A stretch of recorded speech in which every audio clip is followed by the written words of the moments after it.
Une femme découvre que son mari a des comportements indécents envers sa propre fille. Cependant, la femme ne dénonce pas immédiatement son mari. Le lendemain, la femme cueille une fleur toxique et la mélange avec des bananes et des pommes dans un mixeur. Elle lui tend le résultat avec un grand sourire à la main de son mari. L'homme ne se doute de rien, boit une gorgée et part en voiture. Mais peu de temps après son départ, il se sent étourdi et en proie à la nausée. En fin de compte, il fonce du flanc d'une colline et perd immédiatement la respiration. À l'enterrement, la femme est présentée habillée de ses plus beaux vêtements et feint d'être au désespoir. Une fois que son mari est enterré, afin d'éviter que l'affaire ne soit découverte, Kelly exhume secrètement le corps, le réduit en cendres et en fait des feux d'artifice qu'elle allume pour fêter son mariage avec son mari actuel.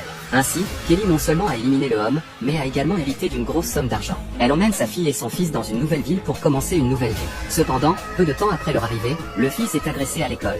Kelly force son fils à lui dire qui est à l'origine de l'agression. Le fils désigne un garçon trapu à l'autre bout de la cour. Ensuite, Kelly, furieuse, emmène le garçon dans un coin et demande à son fils de le frapper en retour.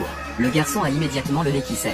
Kelly sort une serviette de papier et serre son nez, le menaçant pour qu'il dise à sa mère qu'il s'est blessé en tombant. Puis, elle feint d'être inquiète et l'entraîne dehors en le tenant par le bras. À ce moment-là, la mère du garçon arrive et remercie Kelly à plusieurs reprises. Le garçon, quant à lui, n'ose pas dire un mot. C'est un extrait de la série télévisée Astérisque Ginny et Georgia Astérisque.